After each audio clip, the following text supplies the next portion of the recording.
Aquí comeza a Gabela do Guillade, un espacio do Instituto de Estudios Miñoranos.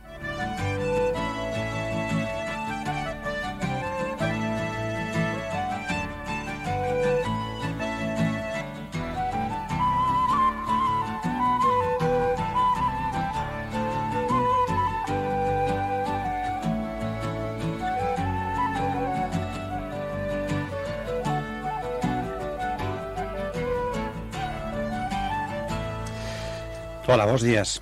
Somos moitos e moitas os que decidimos que o Valmiñor era o sitio ideal para residir permanentemente. O noso invitado de hoxe, Luis Carlos de la Peña, é un deles. Pertence a unha familia de orixe vasca que foi arraigándose en Bayona a estacionais altos de estío, ou sese a cando viñan a veranear, ata que asentaron definitivamente aquí. Pero Carlos de la Peña non é ese tipo de persoas que só saben disfrutar da vida e do val.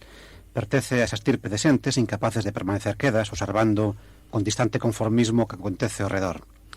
Nas cociñas onde se elaboran moitas das iniciativas que se han de formular no Valmiñor está sempre Luis Carlos de la Peña. Bos días, Carlos.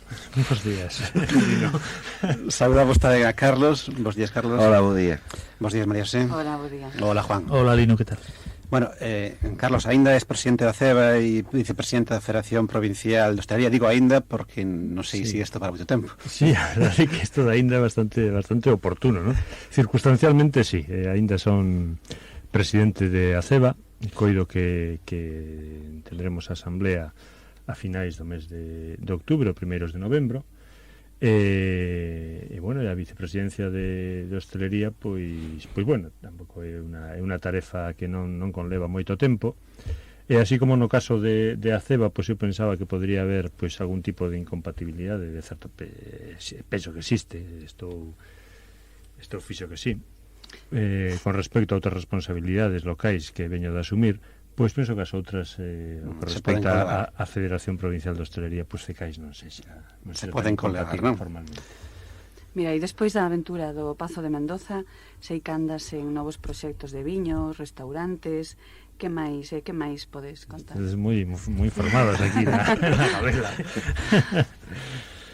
Home, eu penso, é unha reflexión ademais que penso que todos nós temos feito fai tempo. O Valmiñor en xeral, Bayona en particular, pois está nun momento de evidente desenrolo, de evidente crecemento, e bueno, pois para aquelas persoas con inquietudes, para aquelas sectores empresariais e comerciais que queren invertir dentro do ámbito galego e provincial, pois o Valmiñor e Bayona, pois penso que ofrece oportunidades bastante evidentes para elo, non? Entón é un momento en xeral moi bo para Bayona e o Valmiñor. Este crecemento penso que vai seguir, a pesares das coyunturas, de feito, pois a que estamos a vivir nestas semanas non son precisamente as mellores, pero bueno, con un pouco máis de plazo, pois sí, sin dúbida alguna, a inversión nestes momentos no Val é rentable e positiva.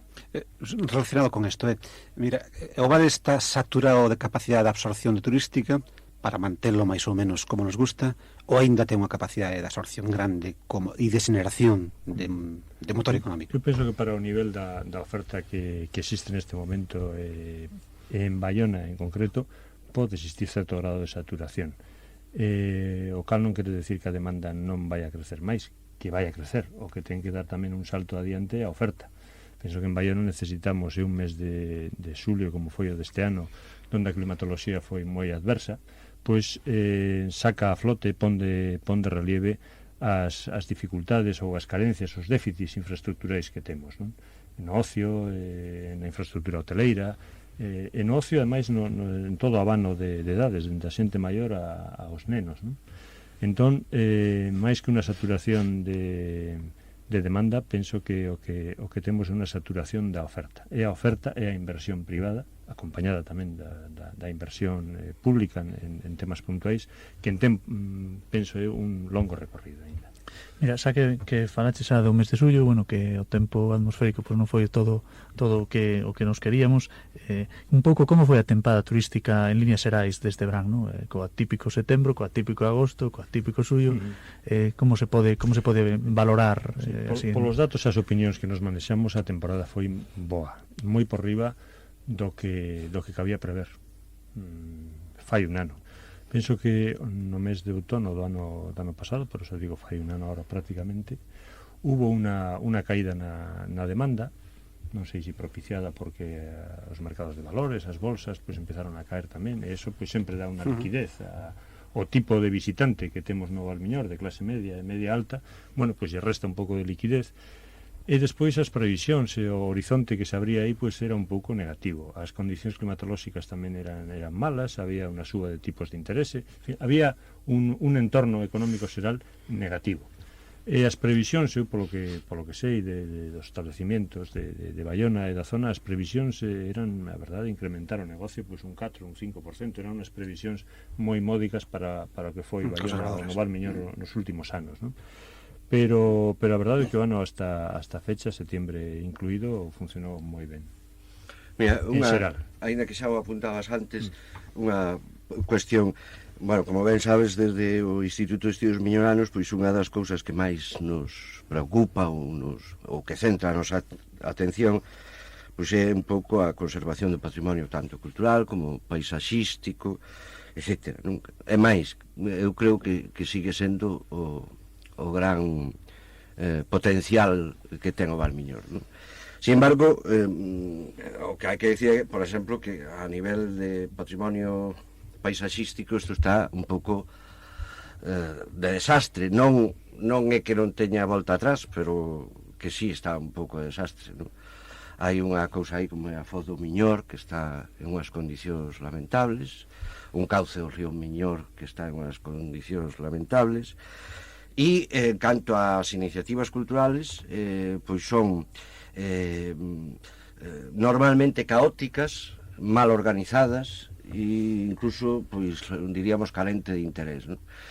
É dicir, turismo e planificación cultural, turismo e intervención na paisaxe, intervención planificada, etc.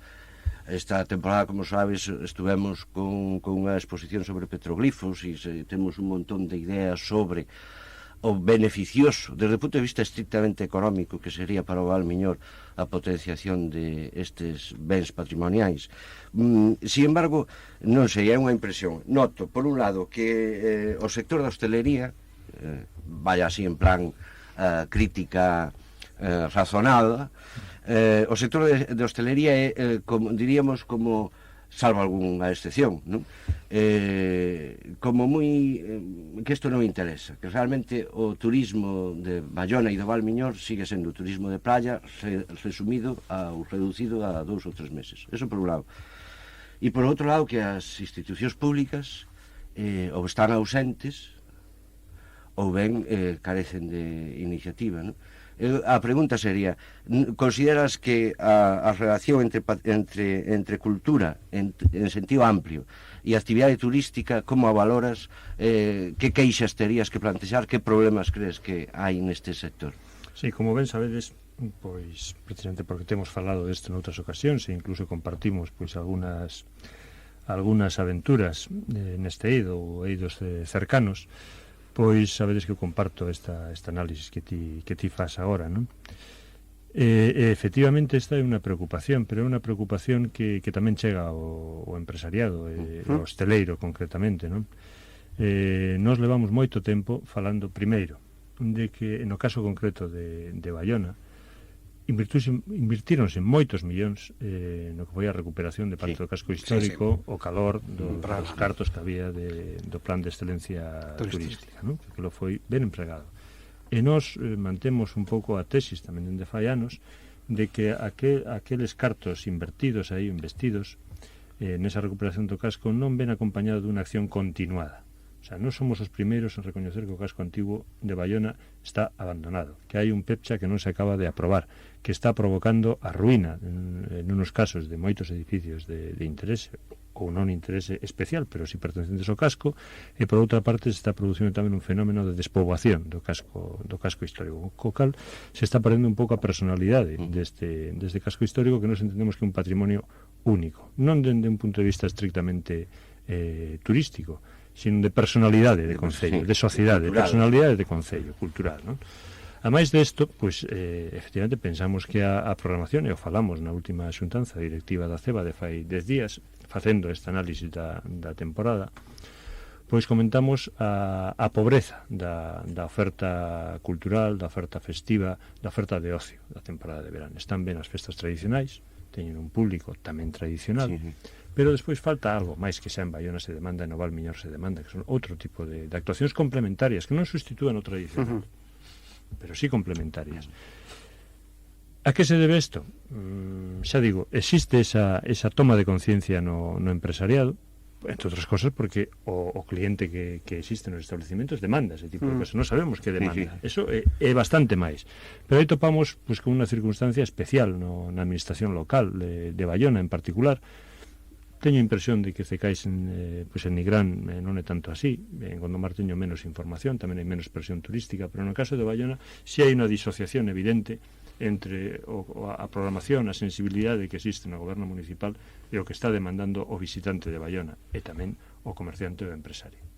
Iso é evidente. Luis Carlos, xa os tempos nos vai indo, pero eu quería fazer dúas preguntas así, a ver se podes contestar. A primeira é non vou comentar quen é afectada, pero unha persona pois moi importante que suele vir ao Valmiñor, unha vez foi comer pois o parador dos Reis Católicos e no postre pediu, e se non cae de postre, tarta de chocolate, tarta de queixo, non sei, pois pon unha tarta de chocolate.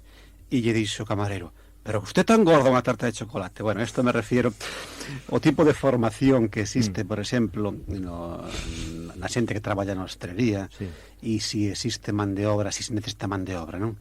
Si ainda hai unha necesidade de formación e asistencia de man de obra. Si, cando eu collín a presidencia, fui elexido por os meus colegas para presidir a Asociación de Comerciantes e Empresarios, un dos puntos programáticos que presentamos era incrementar a formación, precisamente porque entendemos que hai un déficit importante aí. Tamén é certo que penso que neste tempo fixéronse varios cursos, asistiron varios centos de personas a estes cursos de todo o Valmiñor, e algo mellorou a situación. De todos os xeitos, é moito o camiño que temos por recorrer. Tamén hai que recoñecer que, aínda que non sirva de moito isto do consuelo de tal, ¿no?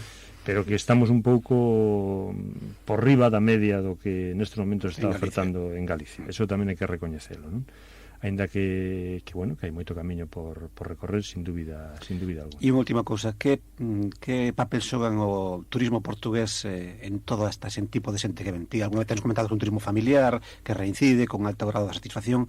É importante o turismo portugués? Nos estimamos cuantificando esa presencia que pode rondar o 40%. En media ao longo do ano. O 40% ao longo do ano en hotéis e restaurantes e comercios. De orixe portugués. Sí. Sí, por lo tanto é fundamental. É fundamental. É un sector, ademais, con un potencial de crecemento inmenso. Bueno, pois nada máis. Sin máis, pois nos despedimos por hoxe. Disfruten do outono que acaba de vir a recibirnos e hasta o próximo xoves. Moitas gracias.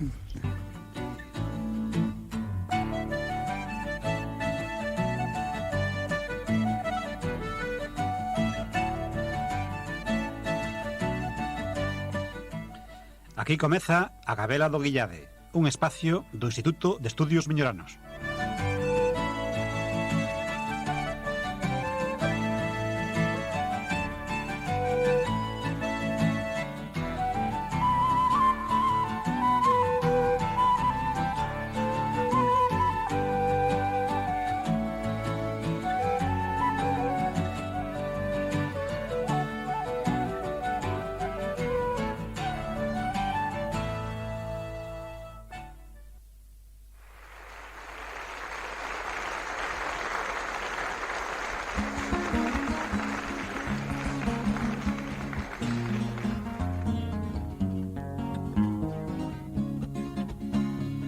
A guerra terminou, o reino vai começar. Angola, Moçambique, Cabo Verde, Guiné e São Tomé. Viva a tua vida, deixa viver a vida. Angola, Moçambique, Cabo Verde, Guiné e São Tomé. Aqui se vive, aqui se morre. Angola, Moçambique, Cabo Verde, Guiné e São Tomé. Inferno na terra, paraíso na terra. Angola, Moçambique, Cabo Verde, Guiné e São Tomé. Vive cada dia como se fosse o último dia. Angola, Moçambique, Cabo Verde, Guiné e São Tomé. Tu anda com Nova Jerusalém.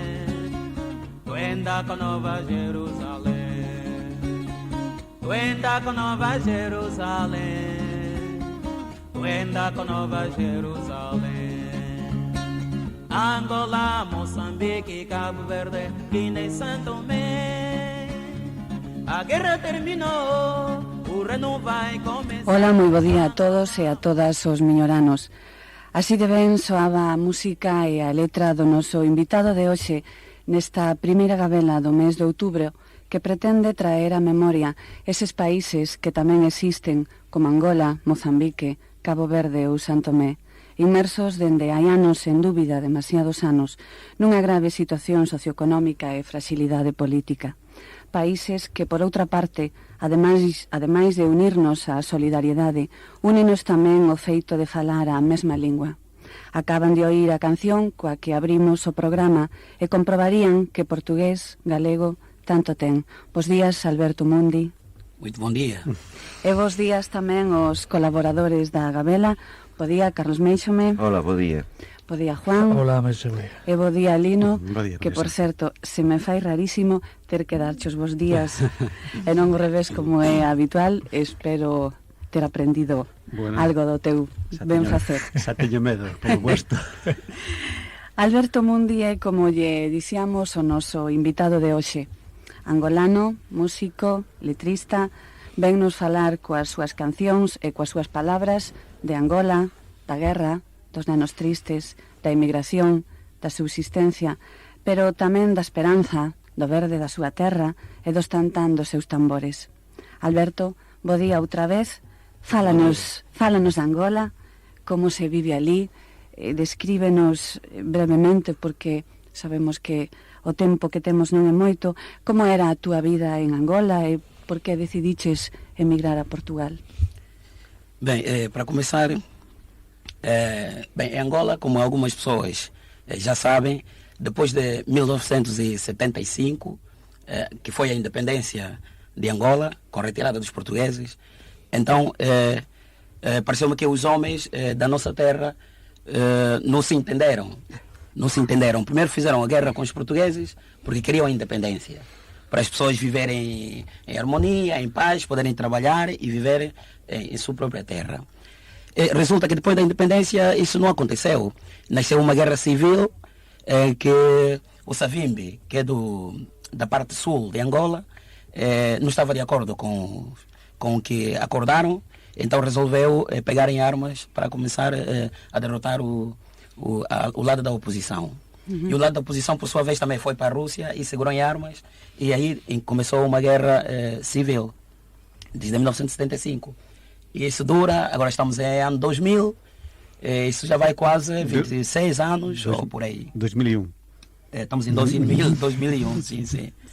Então são 26 anos de guerra civil, que arrasou com todo o país, arrasou com toda a gente, e as pessoas praticamente já não sabem o que fazer, estão desesperados, porque não sabem onde acudir para acabar esta guerra. E muitos angolanos, como eu, no meu caso, transtornado com esse sistema do país, então decidem emigrar. Então eu sou um deles, emigrei de Angola para Portugal. E por que Portugal? Portugal é Portugal porque, primeiro, eu considero Portugal como mais um pai, não é? É um pai, foi o colono, falamos o português e enfim, que não teria problemas de começar uma nova vida em Portugal. Ao passo que seria o contrário, se eu fosse em França ou em Inglaterra, já enfrentaria muitas dificuldades, porque primeiro não sei falar o inglês e segundo o francês está um pouco. Então, Mira, Alberto, pasas de Angola a Portugal, como comentaste, y daría a Goián, ¿no? En Goián resides actualmente. Sí. ¿Por qué Goián? Para quedar a vivir. ¿Y cuántos años levas vivindo ali? Em Goiás vivo, estou lá já há 3 anos. Mas antes andei por aqui, não é? Como nómada, digamos, sem um sítio certo. Ora estava em Corunha, ora estava em Vigo, ora estava em Ourense, enfim. Também te sintes bem na Galiza? Também te sintes bem? Sim, acolhido, bem acolhido. Melhor que em Portugal. E melhor que em Angola ainda mais. Me sinto muito melhor em Galiza do que Para mim, quem me tira a Galiza arranca meu coração. Porque eu agora começo, já enamorei-me da Galiza e então já seria grave, né? Seria grave, de repente, me expulsarem da Galiza, dizer, você já não vive em Galiza, tens que te marchar. Enamorado de Galicia, enamorado de Goián. ¿Qué te dieron en Goián para que te quedaras en Goián? Algo tuvieron que darte, ¿no? Sim, en Goián deram muita coisa. Después de recorrer media Galicia. Sim, exato. Eu em Goiás cheguei ali, primeiro vi a paisagem, não é? A paisagem que unia entre Vila Nova de Cerveira e Goiás, e havia uma paisagem que só ali é que existe, não é? Que não encontra-se em nenhum lado de Portugal ou da Galiza. É a primeira paisagem e depois a gente que vive ali, não é? São acolhedoras. Então, e sobretudo a Associação Eliseu Alonso, que pertence aqui a Nossa Senhora. Senhora Presidente. Exato, sim. E então são gente que trabalham muito e são gente humilde e que estão dispostos sempre a ajudar aquele que necessita. Bueno, Então senti-me muito cômodo em Goiás e essa razão. Vamos então falar un pouco de música. Xa despois de pasar un pouco pola túa vida, non? Como músico, como cantautor, sei que comezaste facendo así como unha música máis ben de tipo comercial, non? Sim. Exatamente, esse é o ponto principal. Eu cheguei aqui, comecei a tocar versões, né, que encontrei por aqui. Por quê? Por que eu tocava essas versões? Porque eu realmente não sabia o tipo de música que as pessoas querem. Ou seja, não sabia o gosto ou os gostos das pessoas. Não sabia. Então, enquanto eu ia ganhando tempo, não é? Para descobrir realmente, para descobrir e poder sentar-me, plantar-me, então estava mais ou menos a ver por onde começar. O que as pessoas gostam, o que as pessoas querem ouvir, o que as pessoas gostam de ouvir. Então, por isso, eu baseava-me em versões daqui. Então, depois, quando fui fazer uma atuação na Fortaleza, de uns alunos da Escola de Formação Profissional, daí de Goiás, e convidaram para ir lá tocar, não é? E eu fui lá, voluntariamente toquei. E estava lá o senhor, o Pancho, que também pertence à Associação Eliseu Alonso, e no fim da atuação falou comigo. Ele perguntou-me se eu queria tocar na fiesta. E eu disse que sim, queria tocar na fiesta. Mas depois ali já começou a haver aí boa vibração, e começamos a falar um pouco mais e tal. E depois um dia desse ele convidou-me à casa dele. E depois eu fui lá à casa dele e falamos e tal sobre música e tudo isso. Ele perguntou-me se realmente eu queria fazer música e viver da música, e se realmente gostava da minha música. E eu disse sim, a mim me gusta a música e tudo, quero viver da música porque é o único que eu sinto, não é? E é nisso que eu quero fazer. E depois foi que ele disse, então, se você quer realmente dedicar-se à música, é melhor tocar coisas da tua terra do que tocar versões. Então foi ali onde eu comecei já, com cabeça, tronco e membros, começar a trabalhar fortemente e começar já a contar o que eu carregava por dentro, não é? E foi aí onde e agora nos ofreces, pois, unha música como máis de raíz, non? Unhas letras, pois, máis comprometidas coa realidade do teu país, non? E se vos parece, agora imos escoitar outro tema de Alberto Mundi, un dos máis alegres e optimistas do seu traballo Falar de Angola.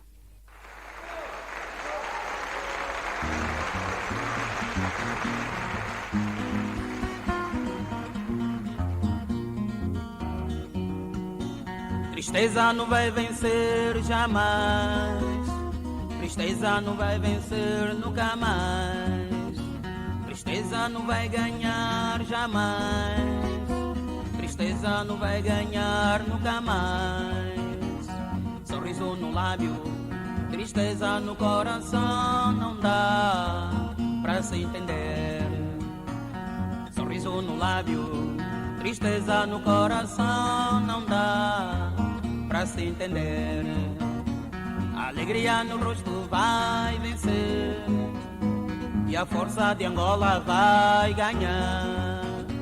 A alegria no rosto vai vencer e a força da música vai ganhar. Patrício que na poeira ficar está aflito até o amanhecer, porque tristeza não vai vencer jamais. Tristeza não vai ganhar nunca mais. Tristeza tristeza não vai vencer jamais. Tristeza não vai ganhar nunca mais. Tristeza não vai vencer jamais. Tristeza não vai ganhar nunca mais. Bueno, pois contábanos antes Alberto en Bundi que esas conversas cos amigos da Asociación Cultural Eliseo Alonso pois fixeronlle mudar un pouquiño o seu estilo musical, e o seu estilo musical consolidouse, gravou este disco que temos aquí, e de repente un día tuvo unha pequena sorpresa ou unha gran sorpresa, vamos preguntarlle entón por ela, porque un día sei que alguén chamou por teléfono propoñéndolle a Alberto ser teloneiro do Manu Chao no concerto de Lalín. Que pasou? Que che pasou ese día en que te chaman para ser teloneiro do Manu Chao? É que essa surpresa a mim me surpreendeu muito. Ao mesmo tempo posso chamá-lo de como foi um mistério, né? E ao mesmo tempo foi como um bonoloto. Sem jogar ganhei.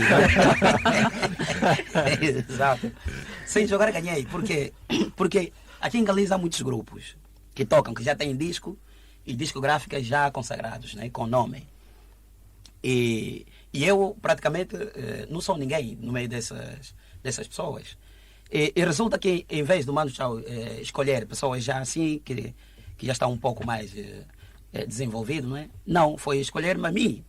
E eu me sentia como incapaz de corresponder ao desejo do Manu Chao, porque não me sentia assim bem preparado para fazer a obra, né? Porque eu pensava que haveria que fazê-lo bem e muito bem mais ainda para poder Se te escolheu foi porque te assumir. conocía, não? Não, é que o mais incrível é que não me conhecia, porque a verdade é que ele falou lá com umas pessoas que organizam festivais em Lalín, e depois lhe meteram maquetas, meteram discos ali a elegirem.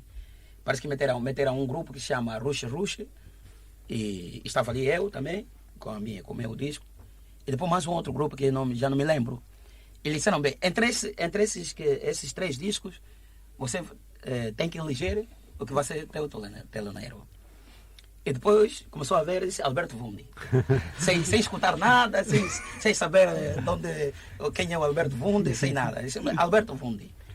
Então, pronto, eu, quando recebi essa notícia, quer dizer, custou-me crer, não é? Porque Manu Chao é uma pessoa internacionalmente famoso e de repente, assim, eu até nem sequer tenho o disco do Manu Chao. E de repente ser teloneiro do Manu Chao. Bem, fomos todos contentes, porque o meu grupo, quando recebeu a notícia também, já um deles, que é o nosso baterista, dizia, eu vou tocar lá, ainda que for grátis. Porque estavam todos emocionados. Bueno, Alberto, que non temos tempo, de verdade. A unha última preguntiña para rematar. Contanos os teus plans de futuro, porque creo que formaches grupo, que xa estás preparando ou xa quitaches outro disco, non? Contanos un poquinho, xa para rematar moi breve. Sí, o grupo se chama Alberto, se chama A Turma. Então, por isso, nos cartéis, quando nos metem Alberto Vundi e a turma Angolo Galega. A turma en galego é como unha clase. A turma, sim, a turma, que a palavra portuguesa significa a penha, né? A peña. É uma classe de alunos, Pero né? tamén Se for na utilizan profesores a súa turma, non? Sim, Non. a turma pode ser uma classe de alunos e pode ser penha e o seu grupo, Ou Alberto e o seu grupo. unha gabela como esta, Unha por exemplo. gabela. Exato, Exacto. exatamente. E a sua maioria, os elementos são da Corunha. E já levamos a tocar 3 anos, só que este ano, o 3º ano, é que estamos a promocionar mais um pouco, porque tem saído muitas atuações. E é por isso. Estamos Mira, assim meio. facendo unha revolución un pouco, eu non me quero quedar sin, os que escoitan a Gabela tampouco, sin saber que te pareceu Manu Chao. María José, o sinto, pero é necesario. Sí, Contaron rápido. Sim, depois de atuarmos como teloneiro, havia 14.000 pessoas no estádio de Lalín, e muito bem, as pessoas corresponderam muito bem na nossa atuação.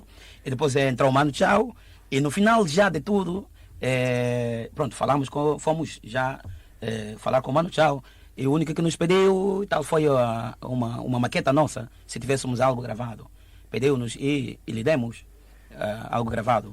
Só que eu depois já fui para o hotel dormir, mas os meus colegas ainda saíram de marcha com o Manu Chao, saíram por aí de bares tomar